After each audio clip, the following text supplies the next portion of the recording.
नमस्कार, news 24 UP Uttarakhand देख रहे हैं आप। मैं हूं आपके साथ सबा शाहिद शेख। यूपी में विधानसभा उपचुनाव का ऐलान कभी भी हो सकता है, जिसे लेकर कांग्रेस अपनी रणनीति तैयार करने में लगी हुई है। दरअसल यूपी कांग्रेस ने फिर से आरक्षण का मुद्दा उठाना शुरू कर दिया है, तो इसका कितना फायदा कांग्रेस को मिलेगा, चलिए इन्हीं तमाम बातों पर आज विस्तार से चर्चा करते हैं। चर्चा के लिए हमारे साथ मौजूद है हमारे political editor Raman Kumar. Sir, बहुत बहुत स्वागत है आपका। धन्यवाद। सबसे पहला सवाल तो मेरा यही है कि कांग्रेस जो आरक्षण का मुद्दा फिर से उठा रही है लोकसभा चुनाव के नतीजे को देखते हुए, तो इसका कितना फायदा कांग्रेस को मिलने वाला है? देखिए, हाल के लोकसभा चुनाव में कांग्रेस पार्टी को इसका फायदा मिला और सियासी रणनीतिकारों का मानना है कि अगर इस मुद्दे को लगातार पार्टी जीवित रखती है आगे आने वाले समय में, तो विधानसभा चुनाव में भी इसका फायदा देखने को मिलेगा। खासतौर पर उपचुनाव जो होने वाले हैं, उन उपचुनाव में भी कांग्रेस पार्टी को इसका फायदा मिलेगा, क्योंकि अनुप्रिया पटेल जो कि सहयोगी दल की मंत्री हैं और अपना दल की नेता हैं, उन्होंने भी इस बात पर आपत्ति जताई थी कि सरकारी नौकरियों में आरक्षण का फायदा नहीं मिल पा रहा है। और उनके इस बयान के बाद से एक सियासी घमासान मचा हुआ है पूरे उत्तर प्रदेश में। केंद्र सरकार पर और बीजेपी पर इस बात को लेकर काफी दबाव है कि जब सियासी जो अपने सहयोगी दल हैं, उनकी नेता इस तरह का बयान दे रही हैं, तो इससे पहले विपक्ष के नेता लगातार सरकार पर दबाव बनाने की कोशिश कर रहे थे, बीजेपी पर दबाव बनाने की कोशिश कर रहे थे कि आखिरकार आरक्षण का लाभ जो जरूरतमंद हैं, जो पिछड़े हैं, दलित हैं, जो माइनॉरिटीज हैं, उनको नहीं मिल पा रहा है। और आरक्षण का लाभ नहीं मिल पाने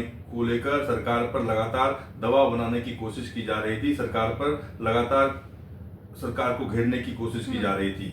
अब जो है कांग्रेस पार्टी की बैठक हुई है लखनऊ में, उस बैठक में पिछड़े वर्ग के आरक्षण को लेकर खास तौर पे एक रणनीति बनाने की कोशिश की गई है। रणनीति बनाने को कहा गया है और कहा गया है कि जो खामियाजा भुगतना पड़ रहा है पिछड़े वर्ग को, आरक्षण का फायदा उन्हें नहीं मिल पा रहा है, इसको सबूत के साथ वो राहुल गांधी के पास भेजेंगे, प्रियंका गांधी के पास भेजेंगे, ताकि राहुल गांधी इस मुद्दे को संसद के अंदर भी उठा सकें। इससे पहले भी राहुल गांधी ने इस मुद्दे को उठाया है, प्रेस कॉन्फ्रेंस के जरिए उठाया है, लोकसभा में अपने भाषण के दौरान उठाया है और कहा है कि आरक्षण का फायदा गरीबों को नहीं मिल पा रहा है। तो क्या लगता है, कांग्रेस जो अब ये नया दाव चल रही है, इसका असर बीजेपी पर पड़ेगा?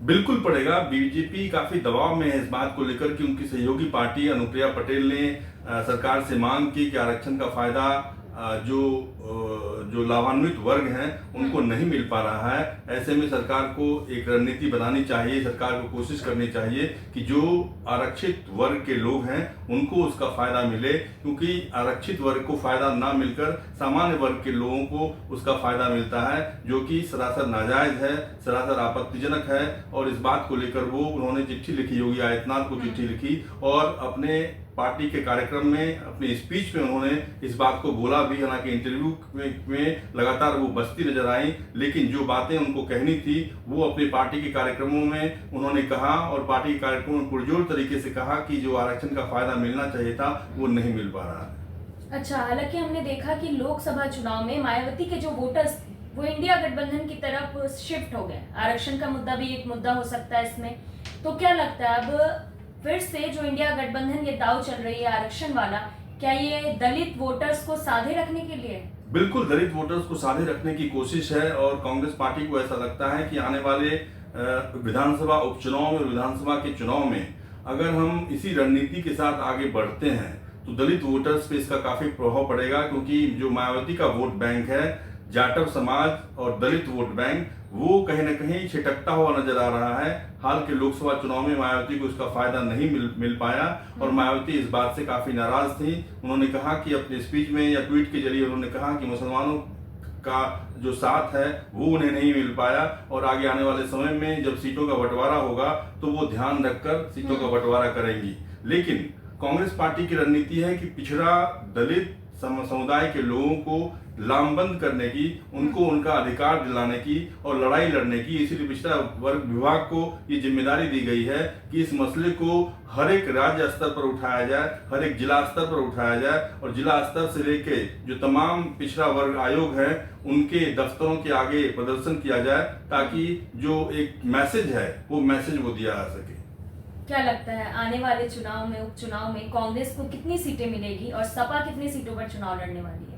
देखिए, अभी फिलहाल उपचुनाव है। उपचुनाव 10 सीटों पर लड़ा जाने वाला है और कम से कम पार्टी की रणनीति है कि कम से कम 5 सीटों पर कांग्रेस और समाजवादी पार्टी मिलकर चुनाव जीत सके, और ताकि सरकार पर एक जो दबाव बनाने में कामयाबी हासिल हुई है लोकसभा चुनाव के नतीजे के आने के बाद से, उस नतीजों को वो आगे भी कायम रख सके। क्योंकि जो बैकलॉग है, बैकलॉग जो रिक्त पद हैं, खाली पद हैं, नियमित मेडिकल कॉलेज में नियमित नियुक्ति है, खाली पद है, बैकलॉग वाले पदों से संबंधित दस्तावेज जुटा रहा है पिछड़ा वर्ग विभाग, और उसको लेकर आउटसोर्सिंग भर्तियों में आरक्षण का प्रावधान किस तरीके से हो, इसकी लगातार कोशिश हो रही है। और सरकार को दबाव में रखने के बाद रणनीति यह है कि उनको उनका अधिकार अगर हम दिलाने में कामयाबी हासिल करते हैं तो इसका फायदा हमें वोट के जरिए मिलेगा। जी बिल्कुल, मेरा आखिरी सवाल आपसे यही है कि जैसा कि इंडिया गठबंधन हो या एनडीए गठबंधन, दोनों अपनी अपनी तैयारियों में लगे हुए हैं, तो क्या लगता है आपको फायदा किसको मिल जाएगा, किससे नफा और किससे नुकसान होने वाला है? देखिए, बिल्कुल लोकसभा चुनाव के नतीजों के बाद से जिस तरीके से घमासान मचा हुआ है, केशव प्रसाद मौर्य के बयान को लेकर आपने देखा कि पार्टी के कार्यक्रम में उन्होंने कहा कि संगठन सरकार से बड़ा होता है, और उस वक्त काफी तालियां बजी थी उनके भाषण के दौरान, और उसको लेकर ये एक बात कहने की कोशिश की गई कि कहीं न कहीं सब कुछ ठीक नहीं है। उत्तर प्रदेश में सरकार और संगठन के बीच में कहीं न कहीं मतभेद है। उस मतभेद के जरिए कल केशव प्रसाद मौर्य को जेपी नड्डा ने भी बुलाया, और आज उत्तर प्रदेश बीजेपी के अध्यक्ष जो हैं वो प्रधानमंत्री से मिले। तो कहीं न कहीं आप ये कह सकते हैं कि उत्तर प्रदेश के जो लोकसभा चुनाव के नतीजे हैं, उन नतीजों के बाद से बीजेपी लगातार कोशिश कर रही है कि जो उपचुनाव हैं, उन उपचुनाव में हम 10 सीटों पर जीत दर्ज करें, अपने सहयोगी दलों के साथ जीत दर्ज करें, ताकि जो एक हार का ठप्पा लगा है वो ठप्पा हमारे सर पर से हट जाए, और ताकि हम कह सकें कि जो लोकसभा के चुनाव के नतीजे हैं, जनता ने अपनी भूल को सुधार लिया है। चलिए, बहुत बहुत शुक्रिया सर आपका हमारे साथ जुड़ने के लिए। धन्यवाद। दरअसल इंडिया गठबंधन हो या एनडीए गठबंधन हो, यूपी में उपचुनाव से पहले दोनों अपनी अपनी तैयारियों में लगे हुए हैं, नए नए प्लान तैयार किए जा रहे हैं और अपने वोटर्स को साधे रखने के लिए तैयारी भी की जा रही है। हालांकि इसका असर कितना होगा, किसे नफा और किसे नुकसान होगा, ये तो आने वाला वक्त ही बताएगा। फिलहाल के लिए इतना ही। देखते रहिए News 24 यूपी उत्तराखंड।